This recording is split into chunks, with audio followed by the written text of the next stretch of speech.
Drame choc. Elle refusait d'aider son frère, mais le karma l'a rattrapée. La demande désespérée, crépuscule. Plan large sur un quartier populaire. On entend les grillons. Arsène, 22 ans, arrive en courant, essoufflé, devant la belle maison de sa grande sœur Clarisse. Il frappe à la porte. Clarisse apparaît, bien habillée, maquillée, prête à sortir. Arsène, voix tremblante. « Clarisse, j'ai besoin de ton aide. Mon propriétaire me chasse demain si je ne paie pas.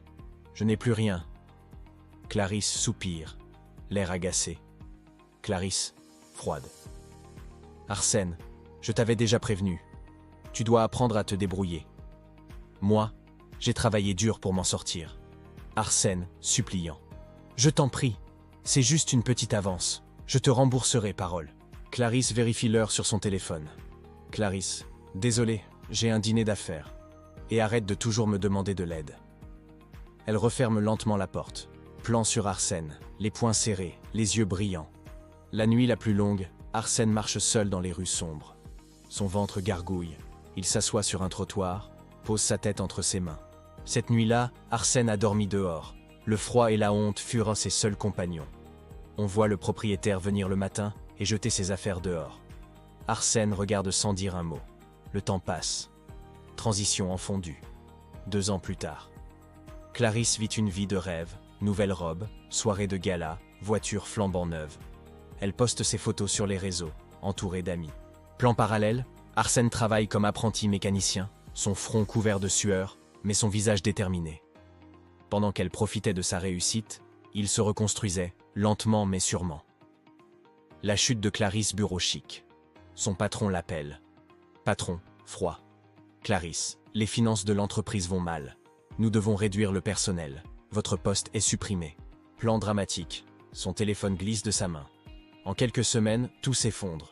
Sa voiture est saisie. Ses cartes bancaires sont bloquées. Ses amis disparaissent, l'une après l'autre. Clarisse assise seule dans son salon vide. Clarisse murmure. Comment ai-je pu en arriver là? L'humiliation publique. Jour d'expulsion. Des voisins observent pendant que les déménageurs sortent ses affaires dans la cour. Une voisine murmure. Voisine 1. C'est elle qui se moquait toujours des autres, non? Voisine 2, rire ironique. Eh bien, regarde-la maintenant. Clarisse baisse la tête, incapable de répondre, les larmes coulant sur son visage. Le retour vers le frère. Clarisse compose un numéro en tremblant. Clarisse, voix brisée. Arsène, j'ai besoin de toi. Plan parallèle. Arsène dans un petit atelier, couvert de graisse. Il s'arrête de travailler, regarde son téléphone longtemps avant de décrocher. Arsène, tu m'appelles 2 ans après? Clarisse en sanglots. J'ai tout perdu, je n'ai plus personne. Pardonne-moi. Silence. Puis Arsène répond calmement. Arsène, attends-moi demain matin. Le karma et le pardon. Le lendemain. Clarisse est assise sur un banc, son sac près d'elle.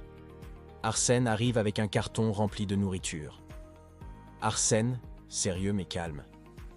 J'ai peu de moyens, mais je ne pouvais pas te laisser dans la rue. Clarisse fond en larmes et tombe à genoux. Clarisse, pardonne-moi petit frère, je n'aurais jamais dû te laisser tomber. Arsène la relève doucement. Arsène, la vie m'a appris à pardonner. Mais n'oublie jamais ce que tu ressens aujourd'hui. Au final, ils marchent côte à côte sur le chemin du quartier, le soleil couchant derrière eux. La vie te rend toujours ce que tu donnes. Aujourd'hui, tu refuses d'aider. Demain, tu supplieras qu'on t'aide. Alors, avez-vous adoré cette histoire? Si oui, abonnez-vous, likez et laissez vos impressions en commentaire. Et surtout, n'oubliez pas de partager pour que vos amis découvrent cette drame choc. Tu aurais fait quoi à sa place?